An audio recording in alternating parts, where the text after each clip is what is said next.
Okay, I think this is working.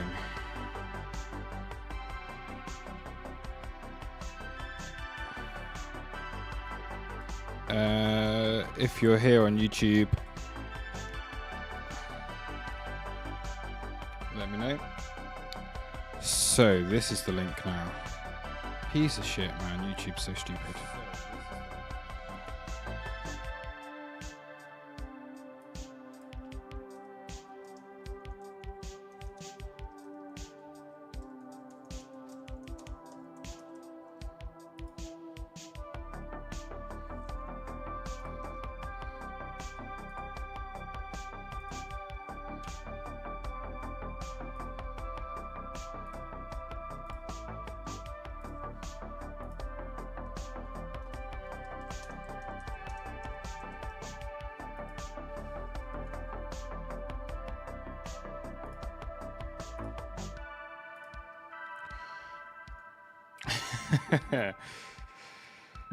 Yep, okay, right. Let's just throw this on. I'm still gonna keep talking. Let me just grab some water and stuff, and we will begin, finally. Finally, technical issues over. Hopefully it stays that way.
Welcome everybody, it's finally working by the look of things. So good morning again. Let's just sort my mic out. And how are we doing, everybody? Weird mic. Come on. There. Clear. Good. Oh, Poppy's barking in the background.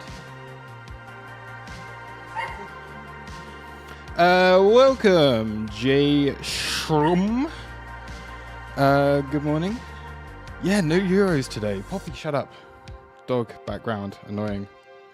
Yeah, no football today. So a little bit of a break from the football, which I don't really like. I've been enjoying watching the football every day. But yeah, a couple of days off, isn't it? And then knockout stages start at the weekend. Jim, good morning. Delirium, good morning. When stream without issues. Yeah, I mean, we'd been on a decent little run of no issue streams. Well, a decent run, I say like a week or so. But yeah, YouTube's annoying sometimes. Basically, every now and again, it just pops up being like, verify that you are who you say you are. And if it does that whilst I have a stream running, then it basically just kills the stream and I have to start it again. It's so annoying. When Taurus coin? Never. Never, ever, ever. Well, maybe. Maybe. If we were to do a Taurus coin, it would be a free airdrop to everybody within the community. And it would be worth nothing. Ow, good morning. Paul, Trow, good morning. Jambi, good morning. Delirium. Yeah, go Georgia, yes. AZTV, going to Luke and Bears only, apparently. Hasta la vista, Bobby, hello. Whimsy Trades. What's crack-a-lackin'? Bradley. And, yeah. Can someone sub to see if the notification works? It does not work, unsub. Yeah, so if you unsub and then sub, I think it's only for new subscribers now. I've got the alert box open. I mean, look, I can test it. See, if I do this, this is what it should look like. So if anybody is not... No, is this going to just freeze on me? Okay, I don't want to kill the stream again. Test widgets. Oh, it's not letting me test it whilst I'm already live. Never mind. Someone will have to sub.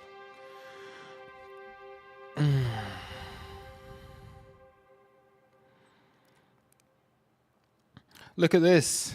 G says, hey brother, do you remember when I came on the chat telling you that Doge was rolling over and you made a mockery of me by tweeting my message publicly? What a twat. I do remember that. Doge is still absolutely fine. It's still in the same area that it has been for ages. Right, we're talking high time frame here. You were telling me that Doge was going to crash to 10 cents or something. I do remember that. We're still in literally the exact same zone that we were then. So all is good. All is good, but it's all good fun. You come on here and you chat shit, then I'm allowed to chat shit too. Who else is here? Nobody else? All right, we'll get started. Let me just open up all of the... I basically just killed everything on here yesterday. Let's make it all active again. Blah, blah. There we go. That'll do. And we got a new daily open. Luke's a big meanie. I am. Luke is a good trader, but he is wrong on meme coins and Solana. Do you really think I'm wrong on meme coins and Solana? Because, I mean, I can show you how profitable my shorts are. If I'm wrong. It's so over for Solana and meme coins. Trust. Long term. Yeah, of course long term is going to be fine. Understand the context of what I'm saying, people. Understand the context. Every time I've said it's over for meme coins and Solana, I've said until the end of the cycle when they will run again, because when things get crazy, of course they're going to be fine. But for the next 6 months or until this cycle tops, they'll be the last things to go again, basically. They'll be the last things to go, which is what happened here. The first half of this cycle kicked off in October, November, right? Bitcoin led the way, followed by Ethereum and utilities projects, and then Solana was going up, but then it was the Solana meme coin shit. It's just been ridiculous since like March, April, May, and it's just the final ripples of that is when that gets crazy, and it will be exactly the same thing. So we're going to get a Bitcoin, Ethereum, whatever led rally that goes into as we go into the election, and then when Trump wins, everything's just going to melt up, which it did last time. And then once everything's melted up, maybe like beginning of next year, whatever this tops, then the meme coins come back. I mean, it might not happen that way, but to me, that seems very, very obvious that that's what's going to happen. But we shall see. Anyway, do I have my levels correct on here? I think everything's looking okay. Let's go on this. I'm going to look at Doge in a bit as well. Also, I need to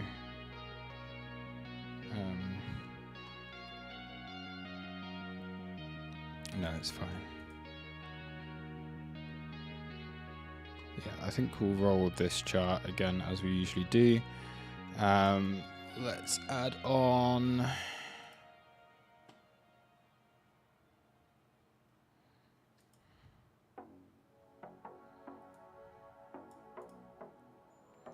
We can do this.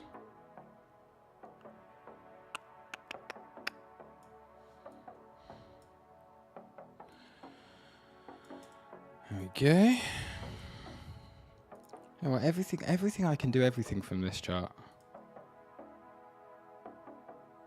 Yeah, we're fine. I don't need to flick between too much stuff.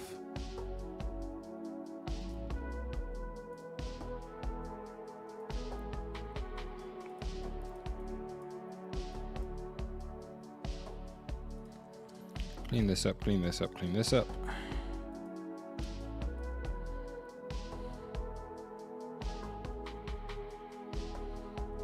Beaver stay open. Mark that on there.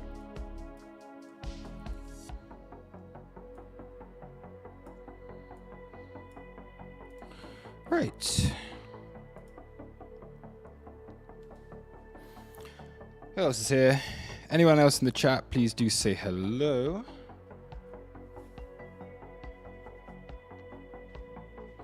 I'm wearing a light colored t-shirt and it's really hot. Gonna be sweaty. Or just like, or say more than hello.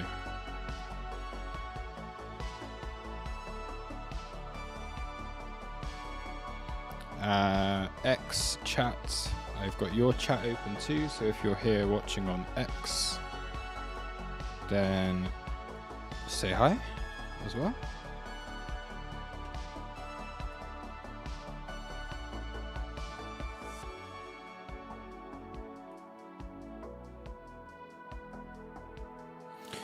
Cool. Glyph, welcome.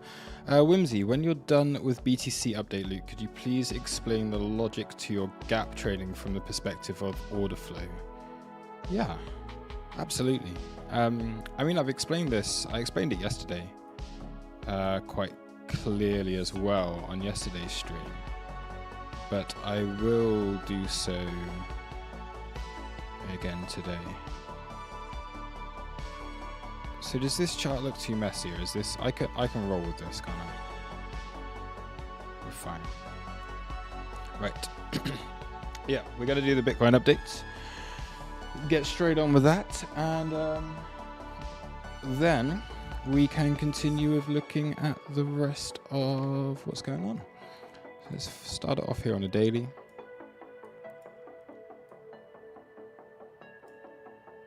And... you missed the first half of yesterday's stream. No, that's cool. I can repeat. It's nice to repeat this stuff because every time I say it a little bit different, and then it's like, hopefully there's more to be shared, and then I get better at explaining things the more that I do it.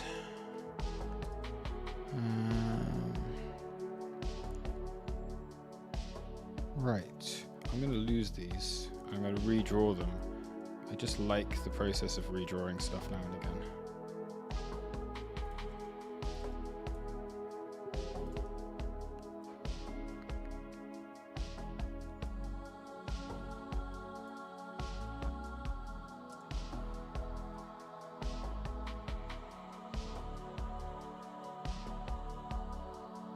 Cool. Okay, music off. What is the day? It's the 27th. All right. Man, I feel like a bit low energy this morning. So, all right, let's go. Energy. Good morning, traders. Welcome to today's Bitcoin update. It is Thursday, the 20th. Is it Thursday?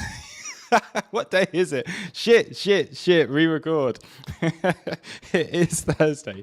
I thought I was getting confused. I was like, is it Wednesday? Is it Thursday? I get so muddled up. Right, anyway, start again. Hello, traders. Welcome to today's Bitcoin update. It is Thursday, the 27th of June, 2024.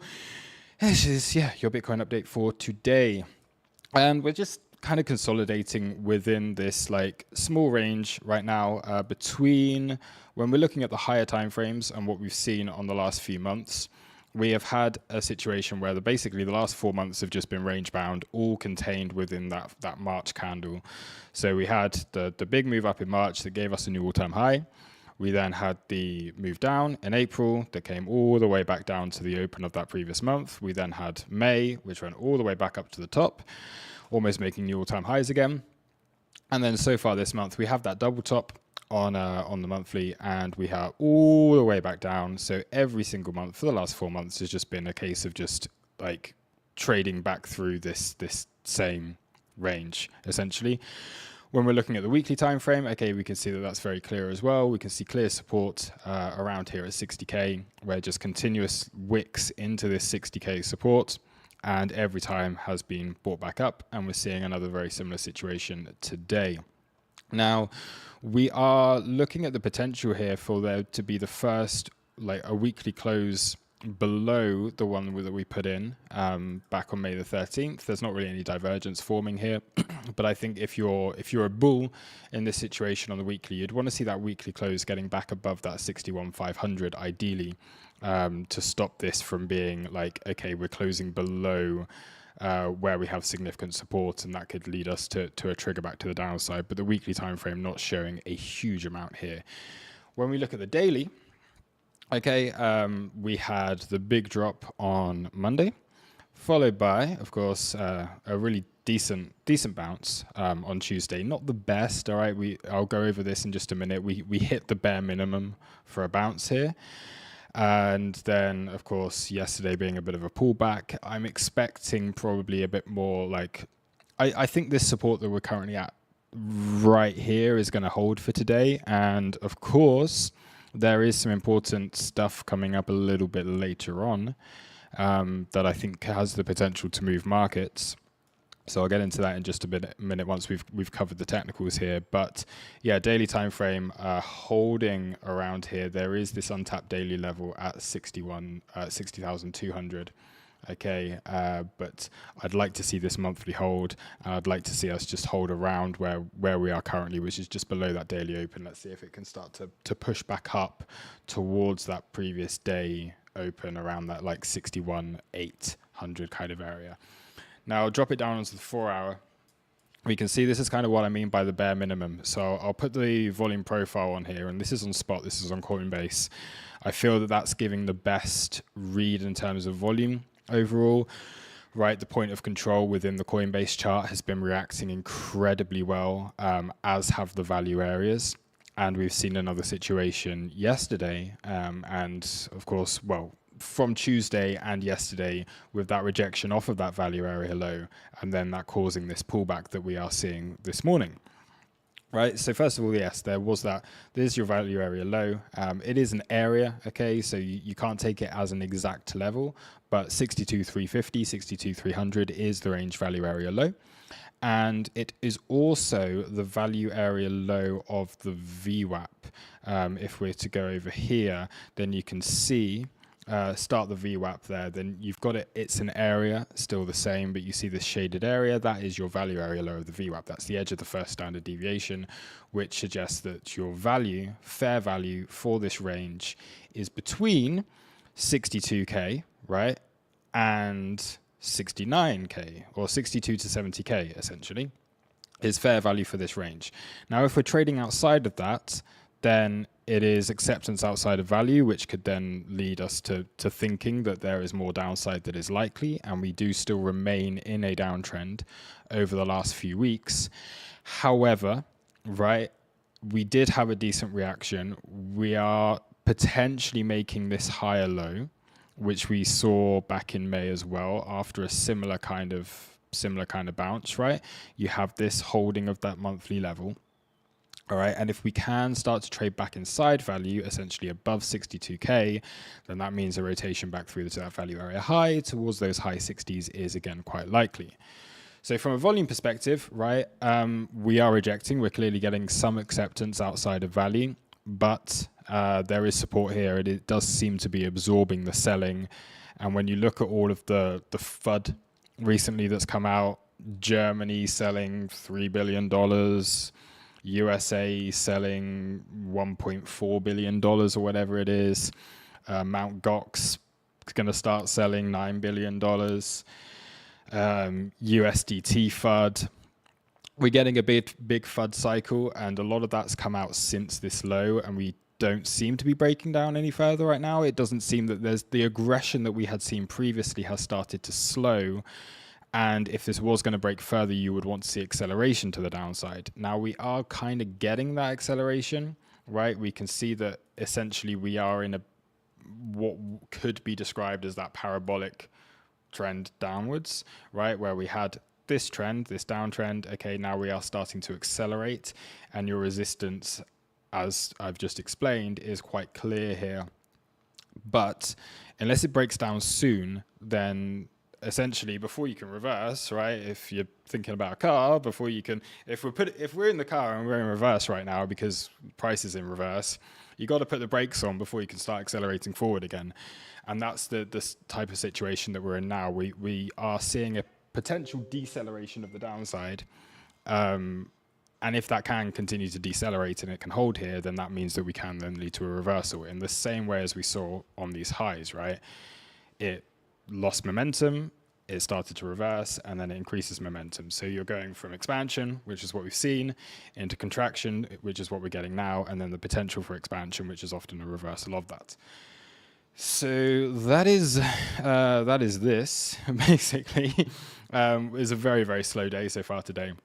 The other thing that's quite important here, I'm going to remove this so there's a little bit less noise on the chart, is this 4-hour downtrend. Now, 4-hour time frame has been fantastic.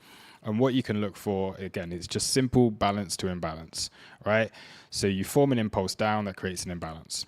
What does price do? Trades back into it, rejects, right? The next move down, okay, you form an imbalance. Where was it? Here. All right. Price moves into it, rejects, and then gets another move down. And then once again here, okay, you form an imbalance. Price moves into it, then rejects. You can't get those closes back above. And then we get that continuation lower. Then you're coming down here. You have this imbalance, and now that's where the acceleration starts. You're not even trading back into this, all right? And then once again, you create another one. You're not trading back into it. You create another one. And then this is the first one, really, that we had there, that then we have back tested, essentially being the first one that hasn't been like often. Okay, you've seen with the imbalance created, you trade into it, you reject, trade into it, reject, trade into it, reject. Now this is where we're seeing the acceleration. You've gone into the first one, but now what you are doing is you have created imbalance below because it was an impulsive move that was down, and then of course it was an impulsive move that was up, and we are trapped between essentially being the sellers, which had the initiative on the entire move down and have not been threatened in any way, because you have aggressive selling here, you have aggressive selling here, you have aggressive selling here. All of those traders profitable. Okay, all of them. You're not getting any acceptance back above, which means that none of these short positions that have entered have to cover. So there's no real reason for anyone who's short to be looking at closing out those positions, because they're all profitable, unless you're some idiot that's shorting right at the bottom. Now, what there also is there is a bit of a battle here for the first time, because we saw that after you get a very quick move down, it is natural that there's going to be a bit of a move against that, right? When it's a slow grind, then you're getting this two-sided price action together, and it just means that like bears are slightly outperforming the bulls on each of these lows. But when you have that big move down, that means there's an overwhelming amount of selling coming in. Then once they've basically gone, yep, cool, that's done, you've hit the liquidations, you've made the profit, you've done all of that, then what you'd naturally get is a big imbalance with those buyers coming back in and trying to step in to correct the market and return back towards value. And that's what we're seeing here. So there has been initiative shown by the buyers, and that's created this imbalance within the chart here. And now we're just trading between the two. So I guess I've kind of it's because it's fresh in my mind, because we've just had a question about this within the live stream. And I wasn't planning on saying this like within this update video. But essentially that's what we've seen on this downtrend the whole way down, is it has been every time we've had imbalance, it has then been that, okay, buyers are in control, it pushes further down, sellers in control, it pushes further down, and that's been continuous. So until we start to flip these, right, then we do remain in that downtrend. However, right, at this stage, we do have significant interest in pushing this higher. And as soon, as if we go back up here again, if this does happen, and I do kind of think it's going to happen today, that is my bias. I do think we push back up towards these highs again today. If that does happen and we do get acceptance back above 62K, I believe that we'll clear this and this quite quickly, right? And I do think that sends us to a move back up to 66K, because as soon as you have these sellers, which are probably very, very similar participants, right? Okay, you're compounding onto those shorts and you're just forcing the market down, market makers doing this, or people doing it, or algos doing it, whatever it is that you like to think the market runs on, a combination of all three. Then as soon as those shorts start to cover, I think we lead to the possibility or the probability that we recover this whole move down, okay? Then you're looking at weekend highs where there's liquidity above there. Then you're looking at correcting this final imbalance, and that essentially being the last area where there are these gaps on the chart. Everything above that, this was slow grind, slow grind, slow grind. Then you expand. Now what you would see if there is, like even if we just return back to value at this stage before another leg lower, you would expect after expansion that this comes back up, okay, trades back up to around that 66, 67K. Then if we are going to get a leg lower, that can happen from there, right? But there's not really like how much the risk to reward for shorts here is no longer really there. You're at the lows of the range. The range has confirmed that there is demand here because buyers did step in. It is more risky to short this, where the downside, okay, it can go to 52, it can do all of that.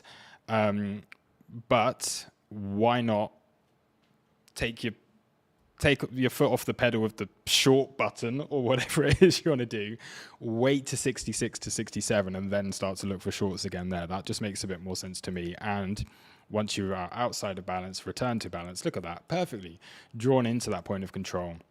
I think even if we are going to get more downside, we are likely to see a move back up to test towards these levels before that happens. So that's kind of what I'm looking at for Bitcoin, right? If, of course, we don't get this scenario where we get that move back down again, then what we have the potential for is to hold back at where we had previously established as support, all right, before this breakdown, And then if this can hold here, then you'd be looking at new highs. So it makes perfect sense to me right now to be looking for that move towards that 66 to 67K here, even if you are bearish overall. Now, if, okay, the market continues to show weakness, and if we lose this area, and I mean, we're right at it, okay, this is kind of line in the sand for me. If we do lose 60K, and I mean, essentially, if we lose 60,500, and we're starting to see 4-hour closes down below there, then, all right, we are still seeing for now, okay, this is accelerating down, right? And once again, you can go from this high and connect this, and you can start to accelerate down further again, still from here, okay? So you're looking at that like almost like parabolic advance to the downside, which could then send us to 56 to 52 within the next couple of days. But it has to happen now, all right? If we are going to get more downside, it has to happen today. And if it doesn't happen today, then I think a move back up to 66 to 67 is likely, which is my bias. Now, the reason why I think we can see a move up towards 66 to 67 is because we don't have news this week, but there is something that I think is even more important, and that is the presidential debate. So, of course, there is some news today. If we just go over onto this chart, there are unemployment claims and home sales and final GDP. But this is a pretty standard Thursday. Okay, we always have unemployment claims on a Thursday. GDP could move the markets, sure. And then there is PCE tomorrow. So there is some news, but it's not like the big CPI, PPI kind of thing. The big news really, just because I'm on this page, is the presidential debate, the first presidential debate tonight. And I remember this because when I first became interested in the markets, that was in 2016. I didn't really dip into them until 2017. I was just kind of interested in them, and then I got interested in crypto in 2017. But I do remember the last time, and this was when there was Trump versus Clinton, right? And if Trump had a good debate, markets did respond very well to that. And it's obvious that Trump's going to absolutely slaughter Biden tonight, but basically. And I do think the market's going to really enjoy that. So especially crypto, all right. It's not a guarantee, of course, but we have seen previously in past elections that when Trump has been doing well within those elections, risk assets have been doing well also. And Bitcoin being one of the big risk assets, and of course crypto being suddenly becoming a main topic of debate. So if there are questions related to crypto, and I would expect that there are going to be questions related to crypto, then I think that could really bring some volatility into the market later on today. Now that's going to be, it's quite late, isn't it, US time? Is it like 8 p.m. Eastern or something like that? So it's essentially going to be around the daily open, where we have potentially this big push in volume that comes up. So we'll see how that goes, obviously throughout the rest of the day.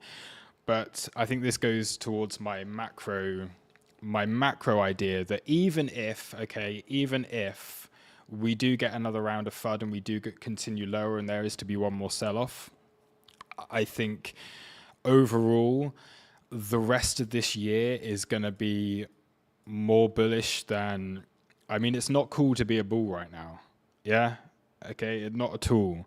And that makes me really fucking bullish because everyone's a bear.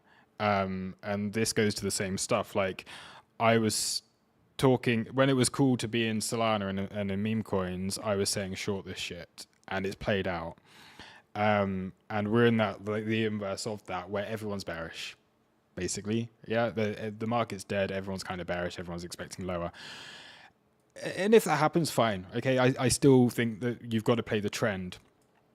But we're getting to that stage now where you've got to think about, like, where you look at the macro, and I'm going to do another video on the macro. It is just the signs of this turning into something huge overall within legacy markets and within crypto itself are there, and this is going to go to much, much higher prices. So I know as human beings, we have a very short-term outlook on price, and we want to know what's going to happen now, what's going to happen today. But overall, I'm not worried about this price action at all. I believe that a lot of what's happened over the past couple of weeks has healed the market. We're seeing that a lot of the issues that altcoins have sort of started to settle down. We've seen the valuations have started to cool down and everything. And yeah, overall, I think we're looking a lot more healthy on the macro now because of this move. This move was very, very welcomed. It has helped a lot. If we do go lower, great, it helps a lot more. So the lower we go, the more bullish I become, basically, because the more it just gets rid of all the bullshit. Anyway, going into a bit of a rant there, because this is also on my mind. It's something that I want to discuss today. But we'll have a look back over here. ETFs have been chill. They've been super chill. Like, there's a small amount of inflows yesterday, and that's probably going to continue. Now, again, what I would expect is I think we may see today and tomorrow inflows starting to pick back up again, because what's going to happen if Trump slaughters Biden in the debate is people are going to suddenly become, once again, very interested in crypto. And I think that tomorrow we could see that this responds accordingly to that. Now, it's just a thesis. We don't know how much the news is going to do it, but it is the first debate. It is going to be significant, in my opinion. When we look at the order flow here, we can see that there has just been continued selling. There was actually a little bit of spot selling this morning, but it hasn't really affected price at all. Maybe this is Germany or USA selling some coins on Coinbase this morning. We did have a bit of a TWAP effect down, but it was absorbed by the market entirely. So I don't know how much that was, but because European markets are open, maybe some of those German coins have been sold this morning. That it was clearly a TWAPy thing. You could just see consistent 100K sell orders going in through Coinbase. So see what happens with that. It hasn't affected the market. So that could be a decent chunk of that German coin or something going on there. Maybe Mt. Gox coins or something starting to be sold. But yeah, it's good because it hasn't moved price, basically. A lot of selling this morning, but it hasn't moved price. We look over here and we can see again. I should have just cleared the notifications. Basically, the notifications were showing that as well. So on CoinAnk, you get notifications of significant transactions, and there was a bunch of selling going on this morning. Then what else do we want to see here? I can look history. Is this going to load up? Is this going to load? No, it's not going to show me the historical data. Meh. Okay, never mind. Ignore that. The drop down, right? It took out most of the long positions. You look at the open interest here, and this is the open interest for the whole range. And what has happened since we had extremely high open interest, around about 45 billion, this is showing on this particular chart, dropped down all the way to 35 billion. That's a nice 30 to 40% haircut on the open interest overall, the global open interest. And if you look at where this is, right, you think about long positions and short positions opening, that's enough to essentially say all the long positions are out. And when you take this down and you look at the net longs to net shorts here, you can see that net longs have just been crushed, net shorts still starting to increase. So from an open interest perspective, I think we're looking fairly decent here, that if it does start to move back up, that can actually continue to drop the open interest, because we're not seeing too many longs opening within here. This is hella laggy. Let's just change the tick size. There we go, that's better. We're not seeing too many longs opening within here, so it's not really affecting the OI. But that means if we get a move up, it can start to squeeze out the short positions and start to knock a lot of them out. So we can continue to see this open interest drop, even if we see a move up, as long as that move up is relatively quick, rather than being like the slow grind kind of thing that we've seen recently. So that's kind of interesting there.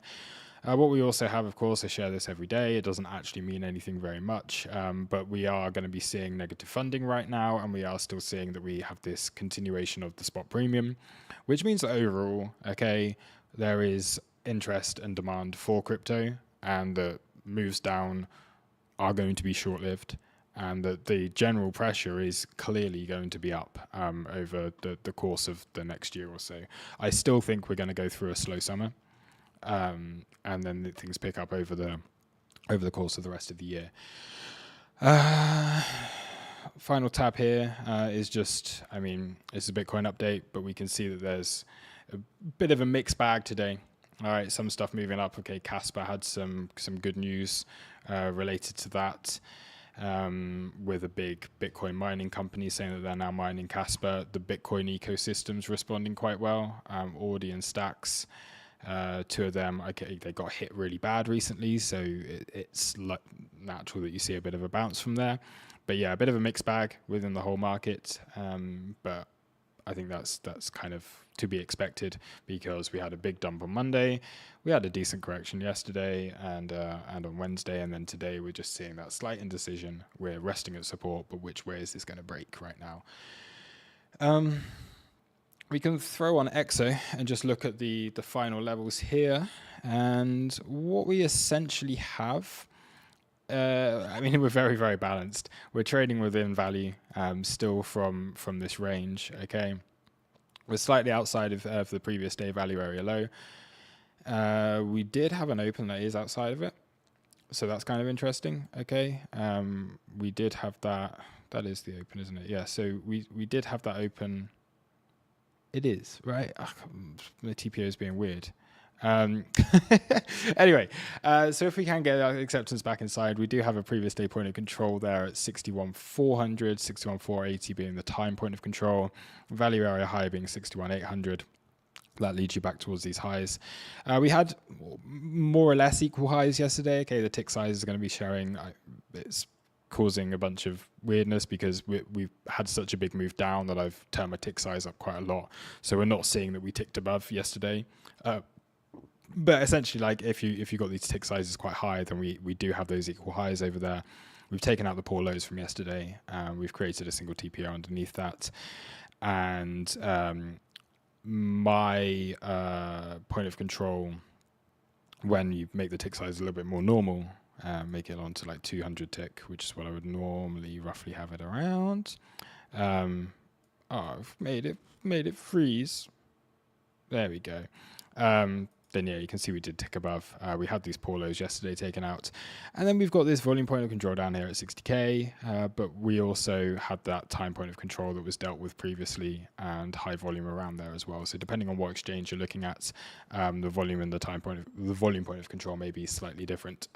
We may have already come into that and back tested it on that Tuesday move, or we may be looking at that move down towards that 60K here. And finally, is there anything else that I want to share on this? Locally, I mean, we're getting a bit of a move up here. Was there any reason to suggest that that was a decent low that was put in? It's all looking fairly good. Yeah, everything looks kind of fine here. I mean, yeah, just looking at it, and on the 15-minute, that's not going to load up, is it? No, we're kind of dead on that tab. So I'm gonna. Oh no, there we go. It is there.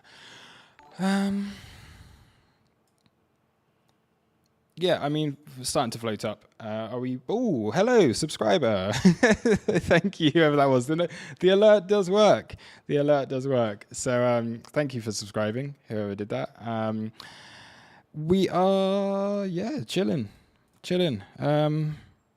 Back above daily open. I would say we're probably around about the VWAP right now. Whoa, we're right on it. So we're on that VWAP, having reclaimed daily open. You know my bias is that we get a bit of a floating move up here, and this support holds. We have taken out the lows from Tuesday, which is good.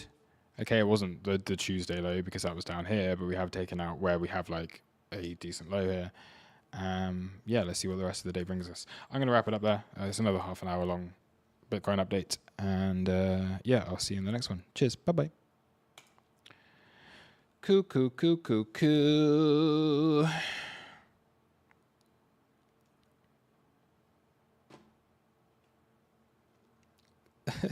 ZK, mix some mixes for you, Luke. Putting down a CD, you have a player. No, of course I don't have a CD player anymore. What is it? The 90s? I mean, actually, to be honest, like the music that I do use on the stream is kind of 80s vibe, isn't it? So, yeah, maybe I should get the old tape machine out. Hey, we got another one. Genic Arcade, thank you very much for subscribing.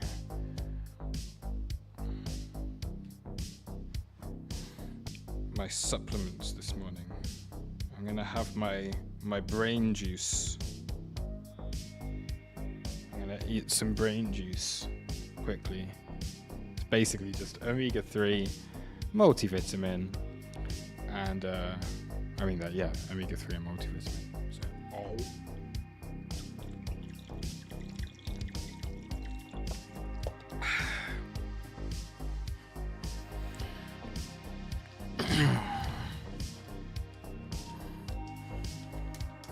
Still have your old Walkman somewhere, yeah, cool.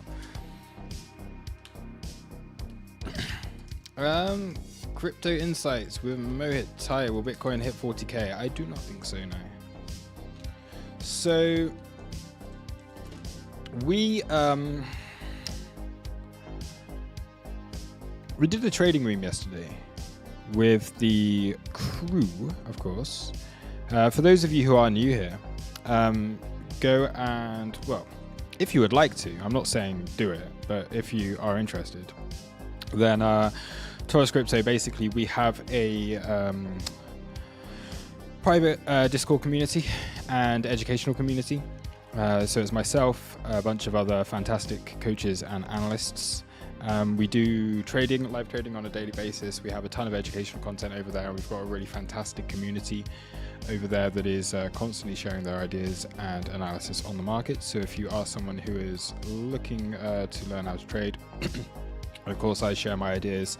There are a couple of trades that were taken yesterday and we were looking at the order flow and everything there. So if you're interested in the footprint chart, you're interested in TPO, you're interested in order flow, you're interested in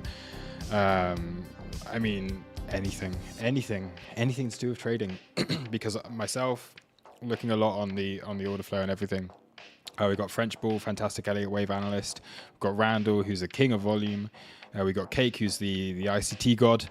We've got Delirium, who is, of course, basically just similar to myself, like a bit of a, like just covers everything, just knows about everything. I don't know about everything. Delirium does. Very, very smart guy. Fugazi, who's got like really good information on order flow, fibs, does options trading as well. And then we have over here, we have our trading chat. So a ton of people just sharing ideas and their analysis on the trading chat and trades that they are taking. Of course, we can see that people making money, sharing their profits, sharing their losses. And then we've got all of like other stuff and educational content and all of this kind of thing as well. And we're revamping the educational content also. So that's going to be released next month, for the start of next month. And there'll be new courses. There'll be all sorts of new goodies, goodness to get into with a something that we've been kind of waiting for the market to show us what it's going to be for the next year or so. So we can get the learning content, and now we start to understand what the dominant exchanges are, where the good order flow information is again. Then we're going to have a nice course that gives progression from start to finish, essentially, for anyone who is interested in that. Kazi, I saw if you register on Bybit, you can join Discord for free. That was something that we were thinking to do. Yeah, we had this last week also. We had basically, if you deposit, then you get a trial. If you, I mean, I'm open to still doing that. We don't have like an official way for that to happen. But yeah, is there a fee discount if you sign up with the WooX using the Taurus link? Use so the link that if you use this one, it gives you a bigger discount. Let me just grab it for you. So I can give you a 50. The one that I have as standard on the videos does give a discount, but it's not as big. So I share this just for crew. So if you're in the crew, then you get the big rebate link, which gives you a 50% rebate. If you are not, then the link in the description of these videos just gives the 20% rebate.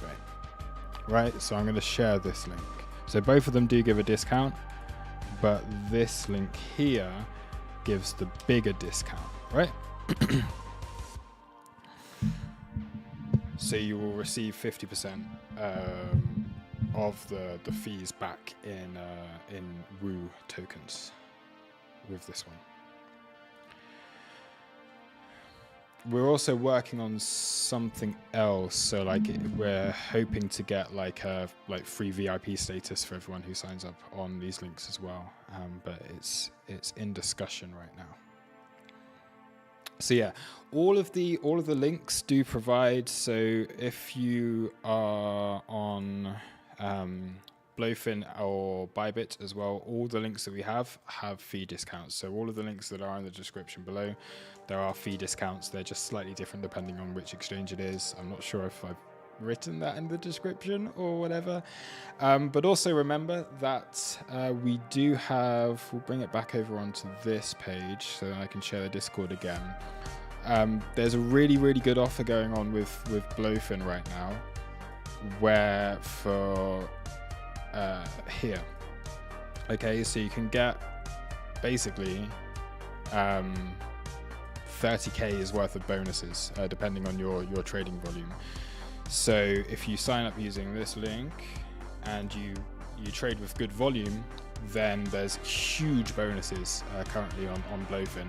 So if you're trading with this is the accumulation of trading volume over the next few weeks, then you can essentially get a bunch of this stuff up to a Tesla. All right, so if you trade $300 million of volume, which, I mean, actually it sounds crazy, but if you're taking scalp trades and you're taking 10, 20 trades a day, 1 Bitcoin position sizes, you can rack that up real quick. Then you win a Tesla. You get a Tesla for it.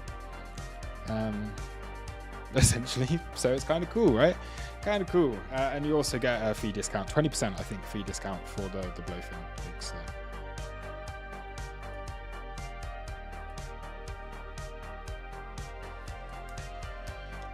And then the Bybit links is there as well. They offer a discount, but I can't trade on Bybit anymore, which is sad because I do like Bybit. But yeah, if you are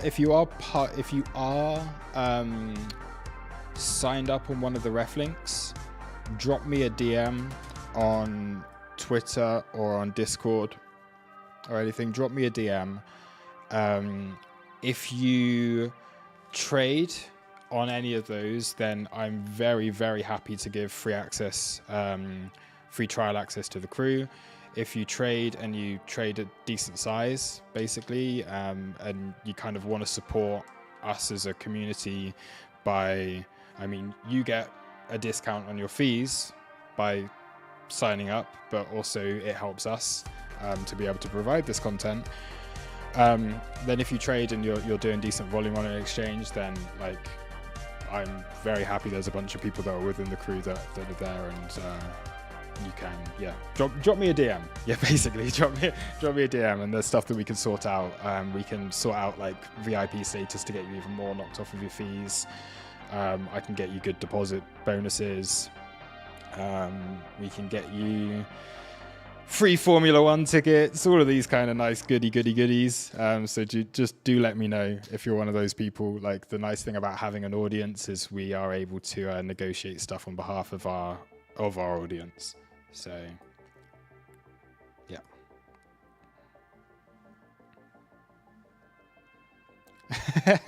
Lucifer, if I ever win the 1-to-1 with Luke, I'll use the time to let Luna interact with my dog on webcam. That'd be cool. That'd be cool.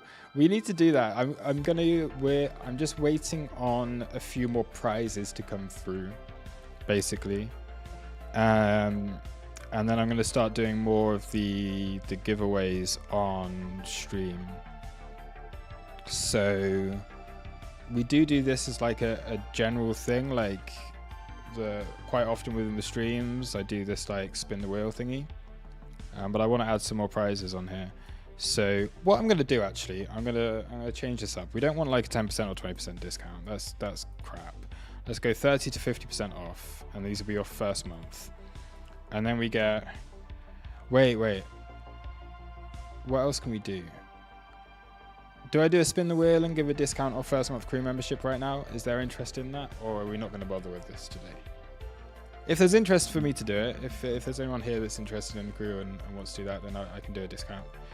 Or I need to do this where we have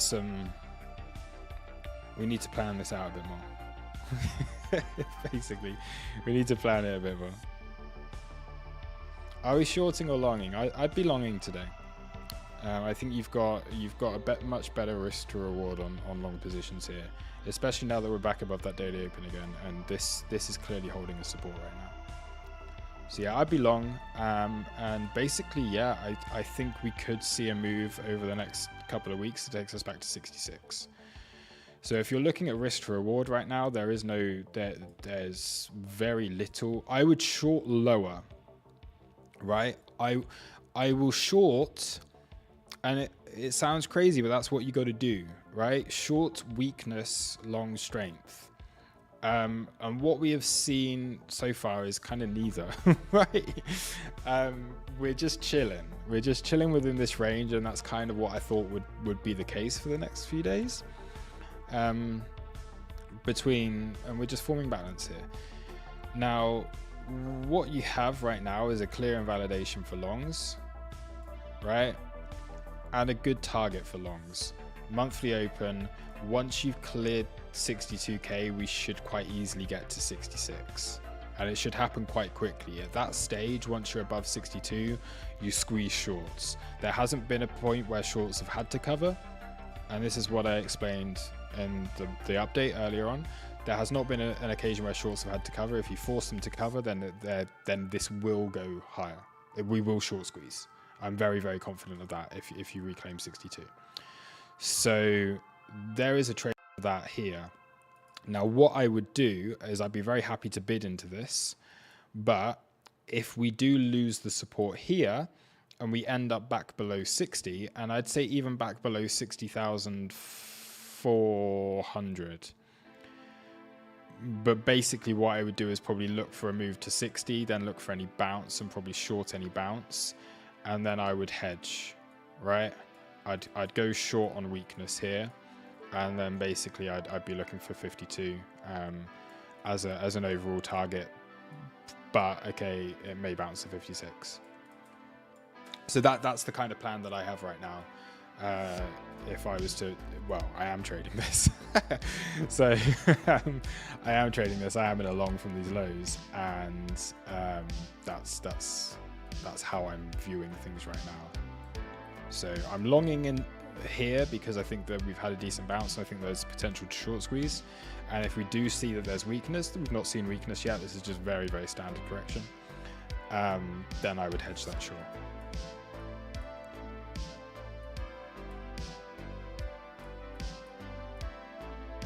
I should probably write this up. I'm going to screenshot this. And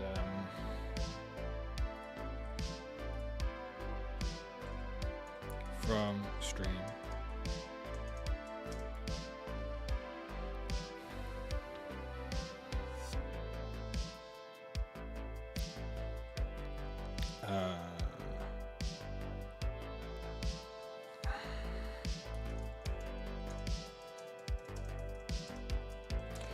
still long, but would look to hedge if 60k is lost.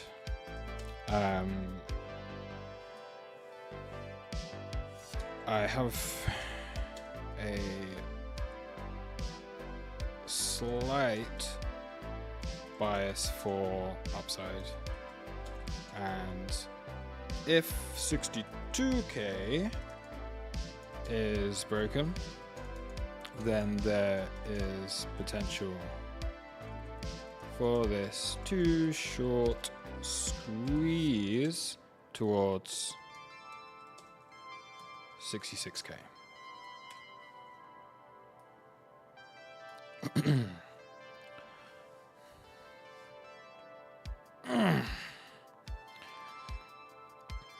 Lucifer with the stats again. BTC year-to-date Thursday stats. Average close 0.1%. 48% of all Thursdays closed in the green. 52% of Thursdays closed in the red. The average green day is 1.88. The average red day is 1.54. Largest green candle close was 3.8%. Largest red daily close was 3.14%. Total candle Thursday is 25. Pair BTC USDT.P Bybit. Are you doing this on ChatGPT? I find this really interesting. There's some really cool data. So if you extract the data, are you or are you doing this yourself manually and putting the data in? But it's really cool. You can your own indicator. Nice. Let me know if you want to share that with the guys here, or what your plans for that are. It can be a useful indicator. That's very cool. 64k capping it more likely, no.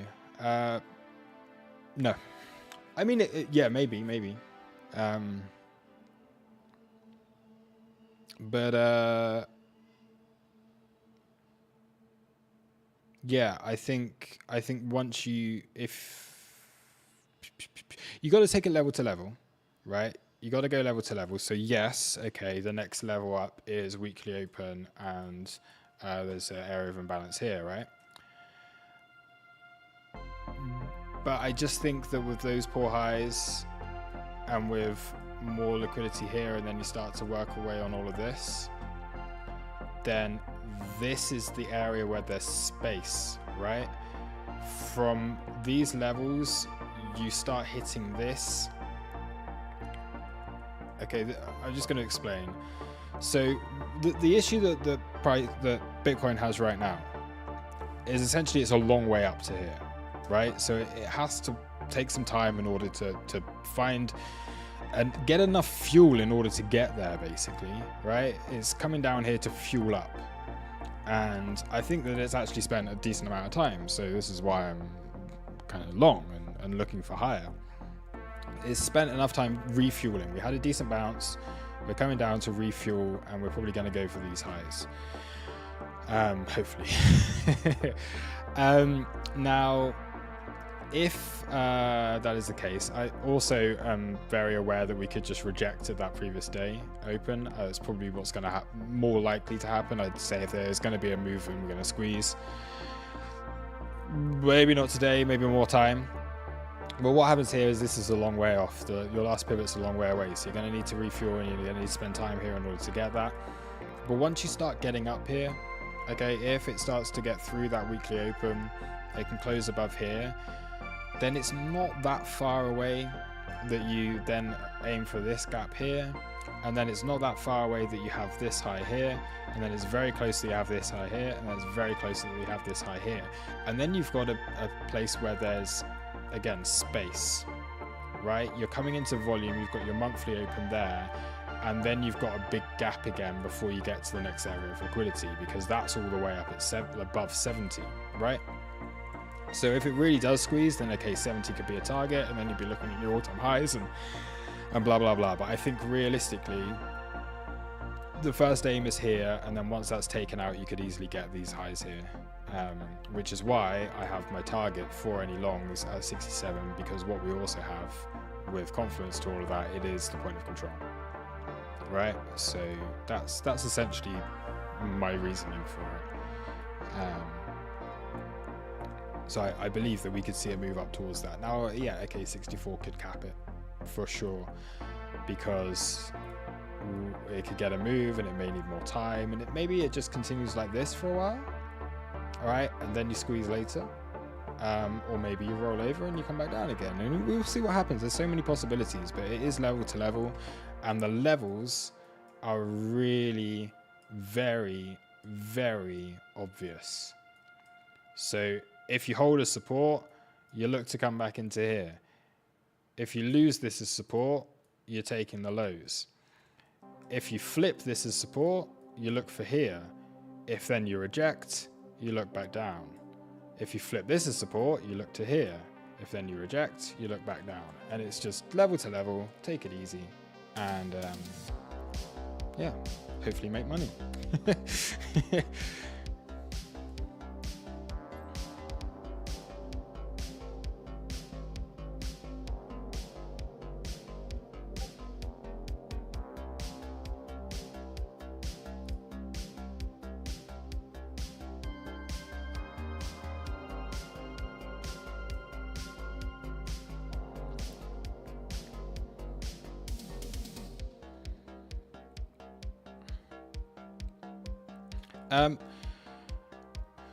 Is Trader Fox in here? I just had a DM asking a question. So if you're here, I'm just going to answer that question right now on the stream. Because I can never be bothered to DM back people. I'm terrible at it. It's not like I can't be bothered to that. I lie. I just forget to sometimes.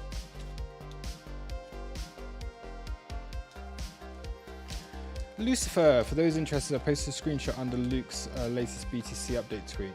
If I read the instructions, he'll be able to share yours soon.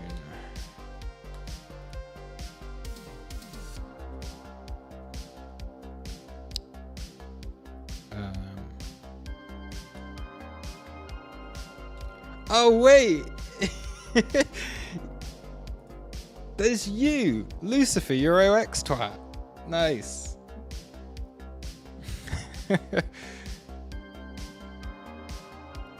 All right, here's the stuff. OX Twat's one of the best reply guys out there. Legend.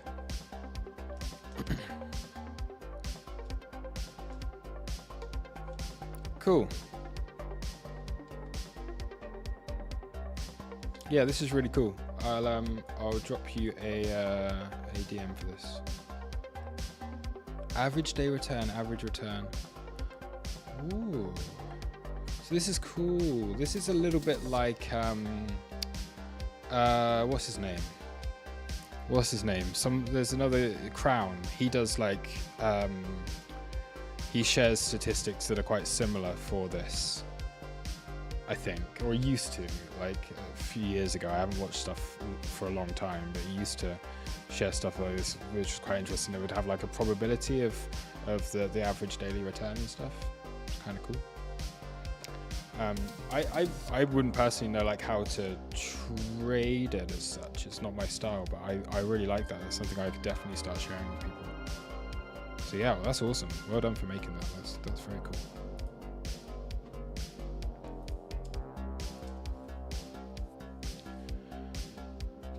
What do you think of equity? If equity pull back, would you expect BTC to nuke below 58k, sir?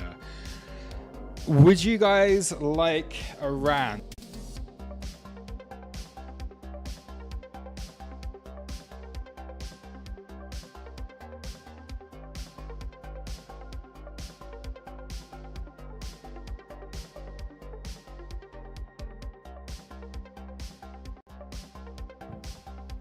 Hey, I'm back.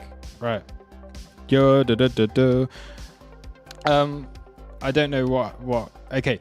Would you would you guys like a Luke rant about why nobody is bullish enough on equities and why everybody is way too bearish, expecting equities to retrace and to correct, and I just don't see it happening?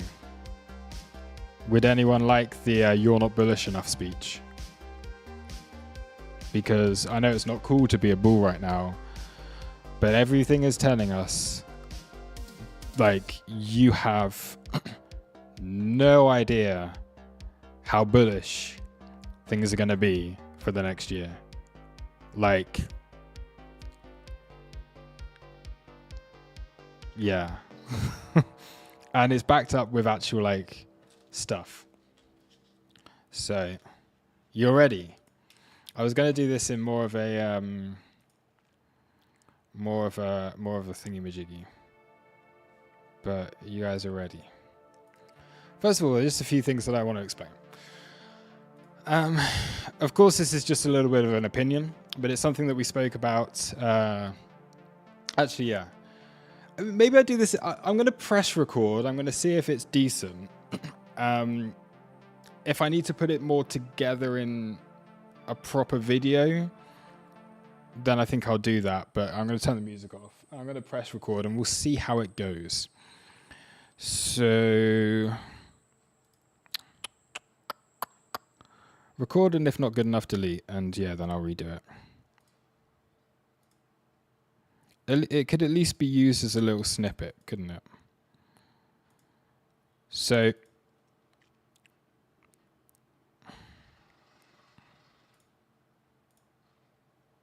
right. Here we go. So here's a little rant about why you are not bullish enough when it comes to the macro and when it comes to, especially with equities, but this is also naturally going to roll on towards crypto, I believe, as well.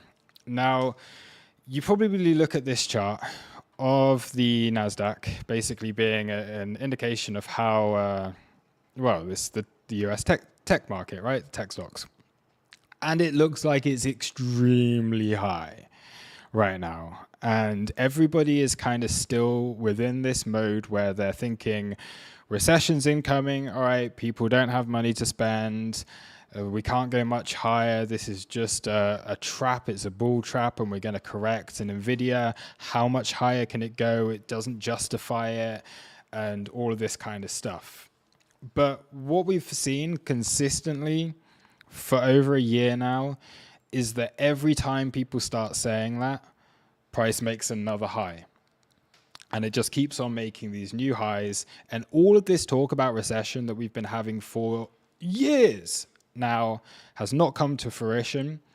In fact, it's quite the opposite of that. We're now looking at an environment where rates are going to start coming down, which is going to help people even more. So when things are bad, we're making new highs. But things aren't getting worse. And it's going to need to take something crazy for things to get worse economically than they have been over the past few years. Now, that doesn't mean, I do believe that when this does top, we are going to go into absolute carnage. Like, it's going to be probably, like, we're looking at, like, complete wrecked of everything. But I think we're a long way off of that. And I think we're only just starting to see the real momentum start to pick up within these markets. So, first of all, this was something that the Hostile Power, one of our fantastic members of the crew and our good admin guy and all of this kind of stuff, and has so much awesome guy. Anyway, this is something that he shared with us yesterday. And look at the quarterly candles. So this is the last. This is since 1985 quarterly, right? And the NQ has just been since 2008, since the financial crash, right? Has just been in a steady uptrend, all right? Never really trading outside of any kind of value. You just have this steady trend that's very much, okay, you had a little bit of an expansion after COVID, all right, away from value. You then corrected that over the next couple of years. And now we're just continuing on with this steady trend. What we've also seen here is that for the first time, all right, what we have had this quarter is a breakout in Q1 And then Q2 gave us a back test. Now look at where that previous all-time high was. And we take this back down onto the weekly.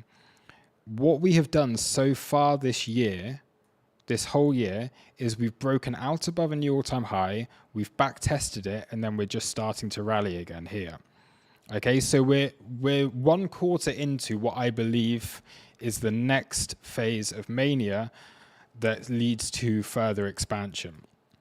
So by that, we've had this previously in 2016, where we had a breakout above a previous all-time high, and then it led to a small period of expansion, but still was just kind of chilling, all right? Still was just kind of chilling along this and just carrying on higher.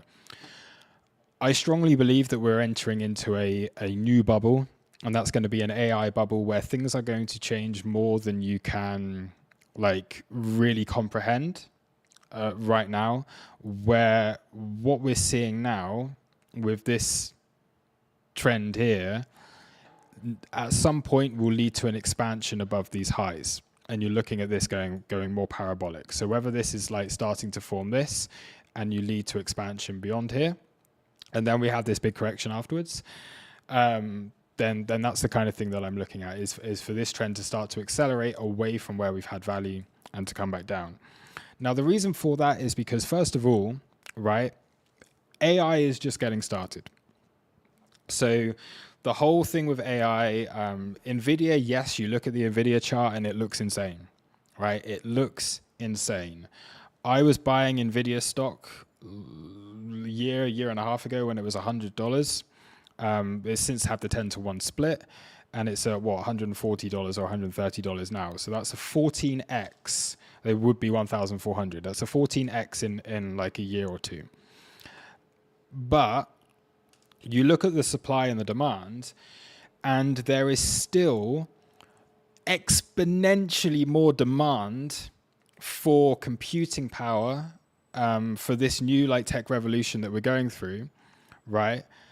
That it's going to take a long time, I think, for that demand to start to increase, or the supply to start to outpace basically the demand that's there.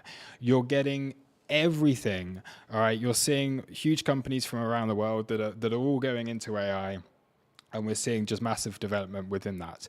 So I think that is going to lead to a new bubble, okay, that's going to be very, very similar to the dot-com bubble that we had in the late 90s leading up into 2000. I think we're going to see some kind of repeat of this, where we find that the tech market starts to go away from value and starts to really push here until a point where it's just unsustainable, and until a point where computing power, like at some point it will plateau, right? What is possible with the tech that we have today, and everything will start to plateau. What's possible with the amount of capital that there is will start to plateau, and then things bubble up, and then it crashes.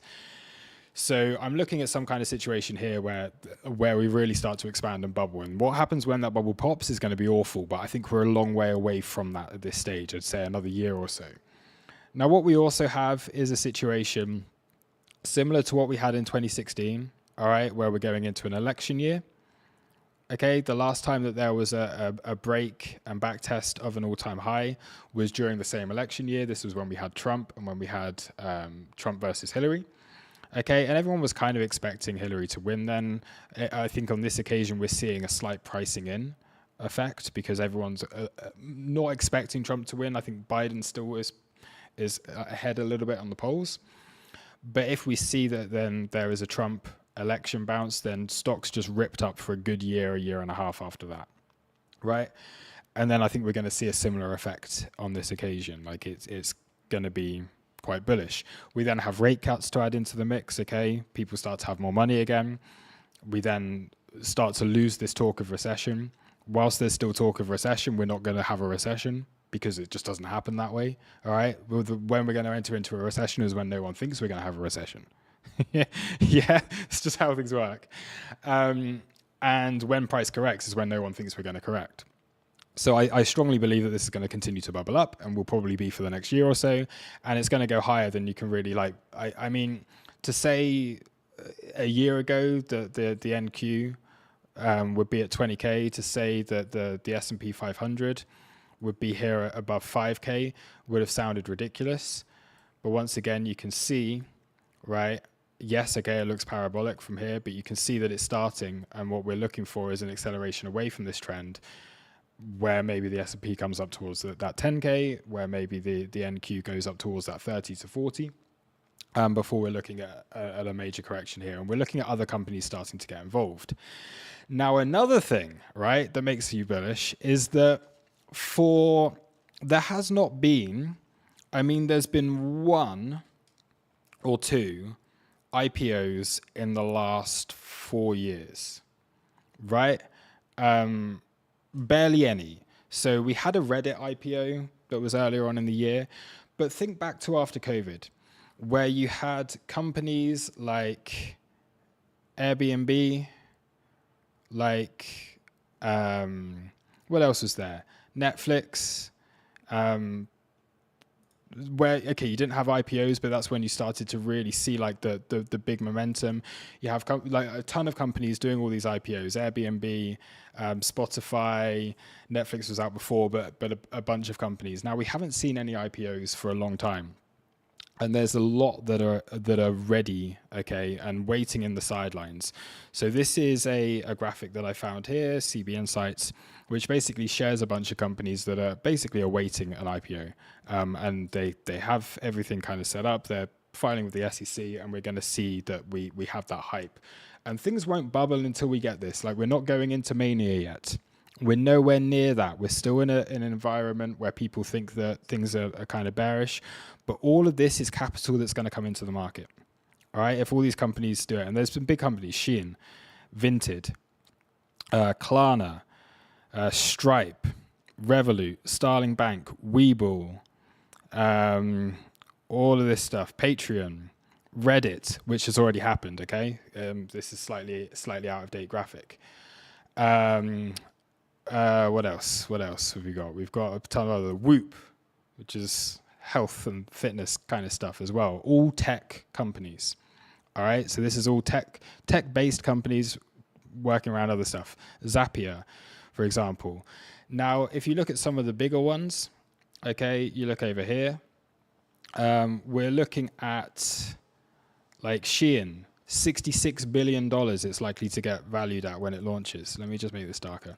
Stripe, 53 billion. Databricks, 43 billion. Fanatics, 31 billion. You go all the way down, and you're even looking at stuff like a water company, for fuck's sake, is likely to launch on the stock market with a 1.4 billion valuation.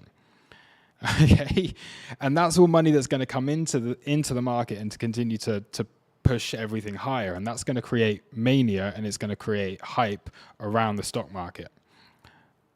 And we've not started to see that yet, okay? But it's going to happen soon. And when it does start to happen, that is going to lead us to what I believe is the final stage within a bubble, all right, that's going to send prices higher than you can think is possible for both the NASDAQ and, I would say, in turn for Bitcoin.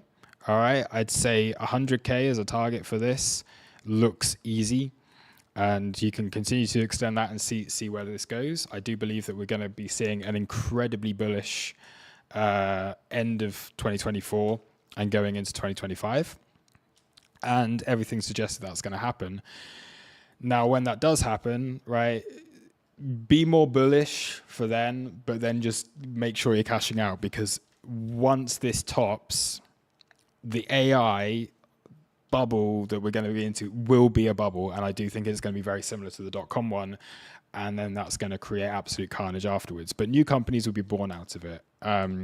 Big players will be born out of it, and I do believe also, because we relate this back towards cryptocurrency, as it is more of a crypto channel, I do think we see the next major adoption from Bitcoin, not from Bitcoin, sorry, from within Web3 and from within crypto.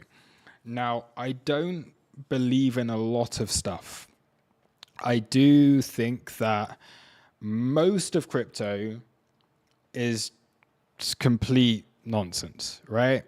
And I'm bearish on most stuff in in regards to like how it performs against Bitcoin. Eventually, everything goes to zero against Bitcoin. But I do think that we start to see a new application for crypto within this cycle that I think is going to be centered around AI. Now, the reason for that is, and this is why I think you should be bullish on crypto AI projects. Now, I'm not saying I don't think gaming's going to realize its potential. I don't think real world assets are going to realize their potential. I don't think that memes are going to ever come back the way that they were before. But I think decentralized infrastructure and AI are the two big plays that you need to be looking at overall within this cycle.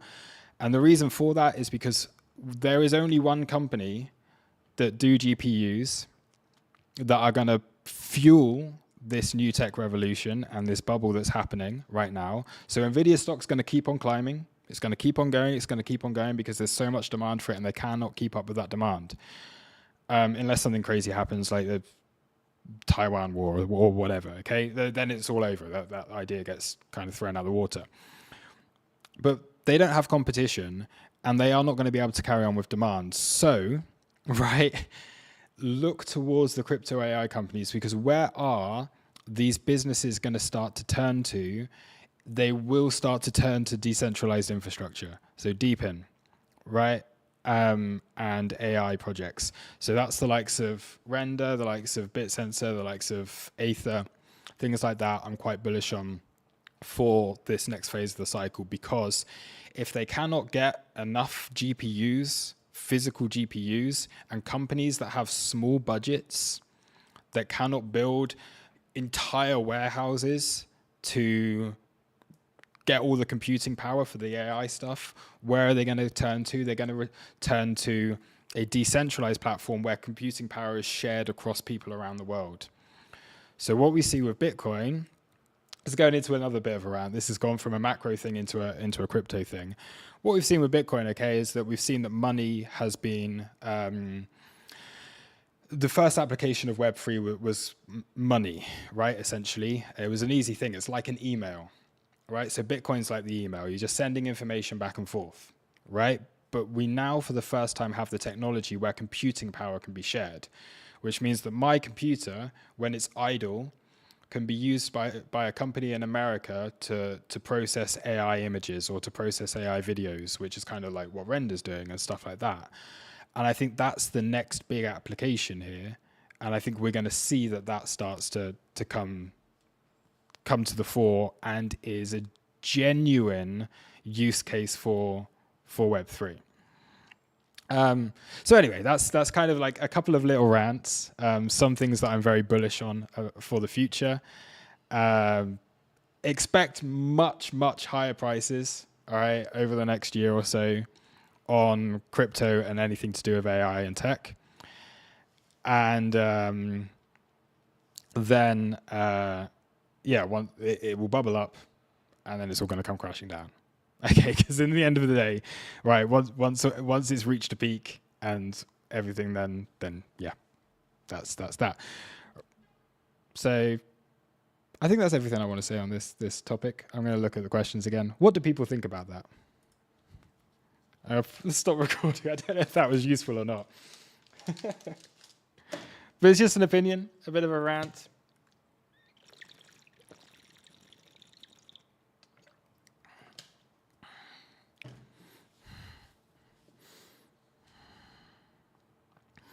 Blue Raincoat, I'm so confused and I'm not sure that you comprehend how rates work.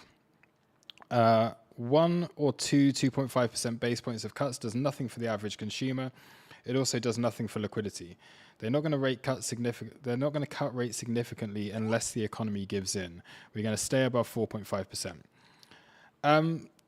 Yeah, like rate cuts, they don't really matter. But what it is going to do is it is going to fuel sentiment towards it. Okay, people will look for a reason as to why things are going crazy. And if you can use, right, we're cutting rates, everything's healthy, and if you can make people believe that, it doesn't matter. Like, yes, okay, what is 0.25% interest to anyone? It means nothing. The number means nothing, but it's what it does to people psychologically that makes the difference. And that's what people forget about. Okay, data is fucking useless. It's psychology, and everything is psychology within markets, right? Because we're looking at Bitcoin, like the numbers are fucking stupid, useless. We're looking at Bitcoin at 60K here, and people are more bearish than when Bitcoin was at 40K earlier on in the year. It's psychology that runs the markets. And if right, and it's going to happen, it's going to get to the point where we're going to go, oh, economy's good, right? We can start to cut the rates down now. And they will do that at a time when they know that the psychology is there within people, right? That even if they don't have that much free money and everything here, there will be an incentive. They'll see things moving up. People are greedy, and they will start to put their money into stocks. And that's when you start to see the IPOs start to come out, because essentially all this is, right? They already have their valuations. They've already made their money. They've made their billions and billions and billions of dollars. When a company launches when it has an IPO, that's just an immediate capital injection into the economy. And then that stock gets shared out and distributed towards retail who are saying that, oh, look, everything's going up. It's going to go higher. You can make some money from this. That's not the case, right? Because when these IPOs come out, they will all end up lower than when they started, all of them, right? And even if in a few years' time, they come back and they end up higher, right? When IPOs happen, and it's like, this is when you see new coins launching. We've seen a situation within crypto where things bubbled up, okay? Things bubbled up in where were we? October, November, right? Things bubbled up. They went crazy. October, November last year, and then that carried on, and the kind of the momentum from that carried on until March and April. And we saw stuff like, let's say, all right, what's a bunch of bullshit? Satoshi VM. So much hype around this, right? And there were a load of people shelling this. Launched at way too high of a valuation, has now lost like 90% of that valuation. We see like Starknet, right? Launched way too high of a valuation and has now had to come back down. And we're going to see a situation where it's very, very similar, okay? Companies are going to launch with an incredibly high valuation. It's going to fuel the bubble further, and then it's all going to come crashing down, which is what we've seen within crypto. Obviously, within crypto, it all happens a lot faster, and we've already reached a bottom again, I believe, and we're going to bubble up again, okay? Because we can do a few of these. The great thing about crypto, it can do a few of these within one cycle. Within stocks, it just does it once, and then you have the IPO boom, and then it's all going to come crashing down after the IPO boom has been done. Within crypto, you have an airdrop boom, and then you have a deepin boom, and then you have a one AI boom that's going to be led towards another one, and it can keep on bubbling and bubbling and bubbling and bubbling and bubbling until we get the big bubble, which is the Bitcoin bubble, which will then happen at the end. So, yeah. It's all very bullish for the rest of this year, in my opinion. Right? All very bullish.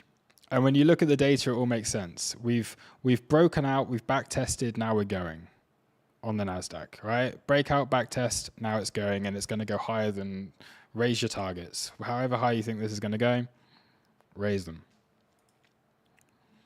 And that, if Trump is elected, I think we'll probably go in towards mid to late stages, maybe even next year, similar to what we saw within previous cycles. Okay.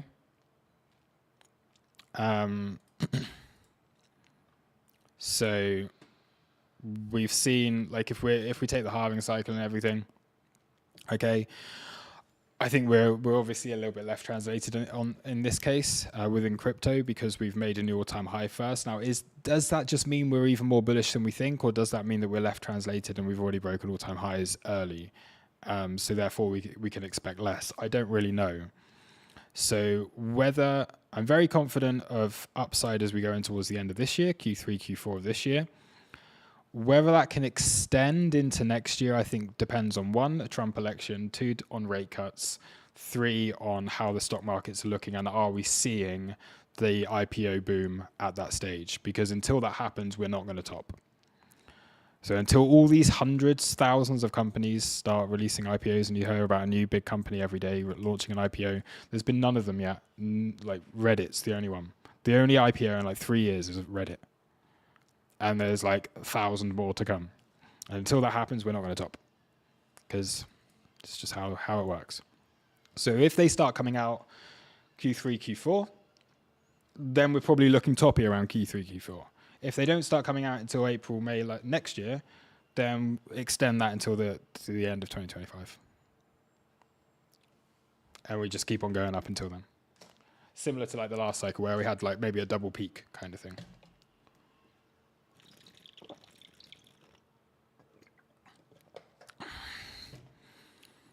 Send it to 44K first. I unless something crazy happens, I just cannot see it. I cannot see a scenario. I did some more research on the only FUD that I think had the potential to break the market down.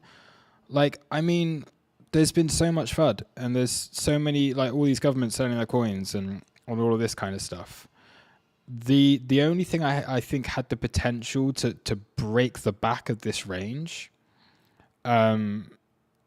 because we're seeing clear demand here. There's obviously demand, and I think you need something in order to break the back of this range at this stage, which could have been the USDT situation. But I read up more on that yesterday, and it is literally a nothing burger. Like, it's no big deal at all. So essentially with this USDT situation, exchanges, first of all, and we covered this yesterday in the trading room also, I think it makes perfect sense that USDC becomes the standard stablecoin. I think there's incentive and there's reason for that to happen. All right, so a lot of people have been asking about the whole USDT thing. So yeah, we're seeing USDT FUD. USDT being the biggest stablecoin by market share. But I do believe during this cycle that we find that USDC overtakes it and becomes the main stablecoin. Now, it makes perfect sense, right? I think it would happen regardless of any FUD and regardless of any regulation. Because if you've got a dollar-backed coin, you want it to be backed by an American company that's on the stock market. And the USDC is backed. It's Coinbase, right? They trade on the US stock market. They have their reserves and they adhere to all of the regulation that's within the US. The USDT doesn't, so they will be attacking that because they want, if there's going to be a stable coin that's going to become the standard within crypto, they'll want that to be USDC. So I think we naturally see a movement from USDT contracts into USDC contracts over the course of this cycle anyway. But this whole like Mika situation with Europe, it is really nothing. It is a set of guidance. It's guidance. It's not like regulation. And exchanges have loads of time in order to interpret that however they wish to interpret it. So what it's likely to end up as, and this is why we've seen a bunch of exchanges going full KYC recently, is that it will be, if you offer USD contracts, you must KYC all your customers. Otherwise, you are going to get fined. And in the UK, right, if an exchange operates in the UK and they're not KYCing their customers, it's not against the law to do that. There's no regulation around that, but they will fine you for not KYCing your customers. So you don't need to, but you'll get a £50 million fine per year in order to have traders from the UK use your exchange without KYC. So they don't actually really care about it. They just want the money. And that's what this Mika situation is as well. It's KYC and AML.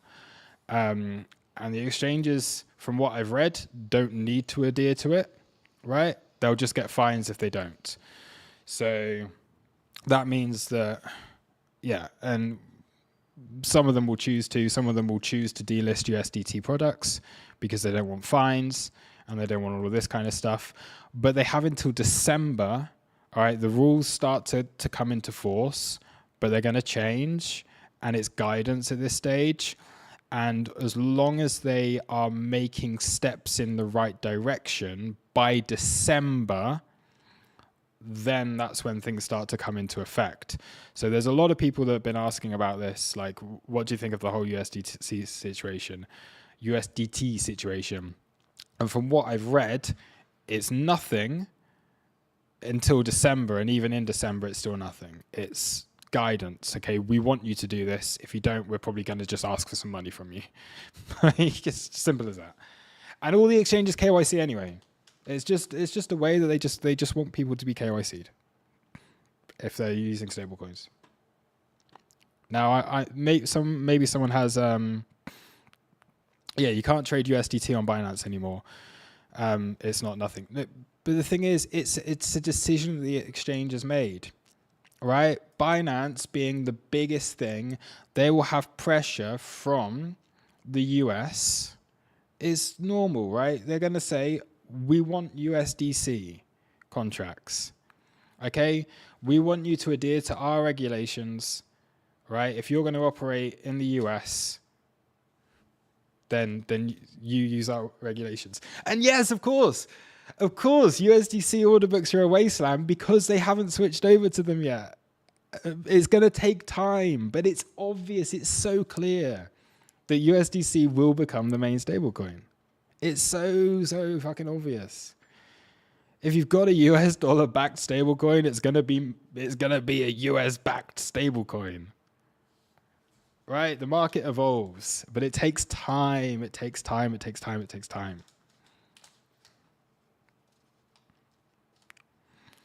And this is the thing, like, the people are just generally too short, like very short-sighted, and they don't realize that, okay, you expect everything to happen now, right? Oh, there's this regulation coming out. Oh, so that means that everyone's going to delist and it's going to dump crypto. And we're never going to be able to use USDC contracts because the order books aren't there. It takes time. And within 6 months, a year, it will just be normal, okay? It seems unlikely until it just becomes normal. And I think it will just become normal. USDC contracts will be what we're all trading soon. just kind of, yeah. I don't see why they wouldn't be that way. Man, I'm ranty again this morning. I like talking about this stuff, though. It's interesting. Anyway, I'm getting a bit hungry. So I never eat in the morning. I'm getting a little bit hungry, so I'm probably going to wrap this up. But if anyone has any other questions or anything that they want, do Doge BTC overlay. Let's look at the Doge chart. This is why, like, I still think Doge is looking absolutely fine. Absolutely fine. So Doge breakout holding support. Took out, and this was the TI I did the other day. I had a wickless monthly candle. Took out the monthly, holding a support. Going back in, 4-hour OB, looking towards these highs over here. You have to overlay Doge on top of BTC. So now let's have a look at this. So if we do this, let's go, I'm going to go BLX chart, daily, and I'm going to compare that with Doge, right? Is this the kind of thing we want to do?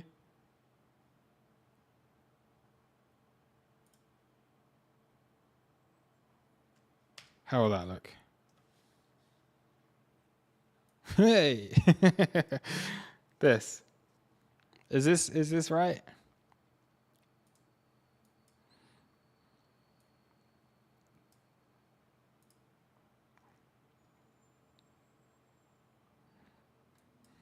I want to add it so both lines show.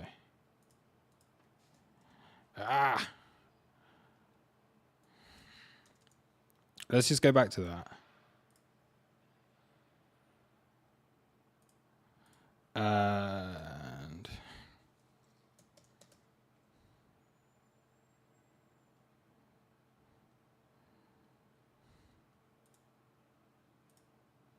There.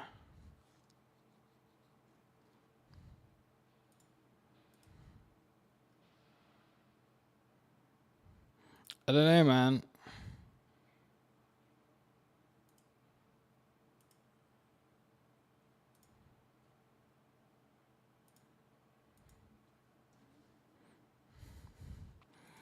Index it again.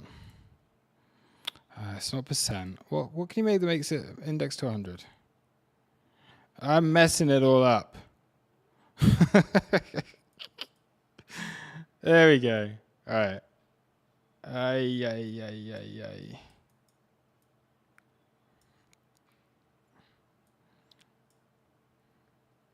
The first top of the market for BTC was the real top for Doge. I mean, yeah, like I'm not expecting, like, obviously Elon got involved with this whole thing last time, didn't he? So it's not going to work out the same way. I don't think, like, it's the same with a lot of stuff, but I still like Doge. I still think it looks good. I'm not, like, the thing is, with the market cap of Bitcoin where it is right now, in comparison, you'd have to be looking, like, essentially, if we impulsed from where we are roughly, which is, halving kind of time. What happened around here? So your first breakout and backtest of support was here previously. So if you're looking at what happened before, I'm not saying that we're ever going to come back to anything even similar to what happened previously. But you'd be looking at something like this if we're going to be as bullish as we were. But obviously that's takes you to like $11, right? If you're going to be as bullish as you were previously, that's like, yeah.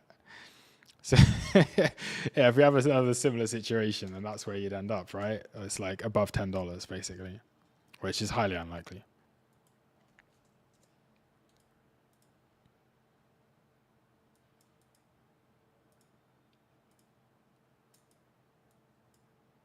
Yeah, exactly. It won't go high. I mean, if it went to $1, like if Doge went to $1, that would be incredible. With the timing, yeah. I mean, everything has a cycle. The next one. Ooh, it just went reconnecting anyway. Where's everybody? Anyway, before you go, like, hit the like button before you leave. I'm just seeing how many likes we got. Come on, let's try and like make it 50 likes before the video ends, at the very least. But anyway, have a great day, everybody. See you soon.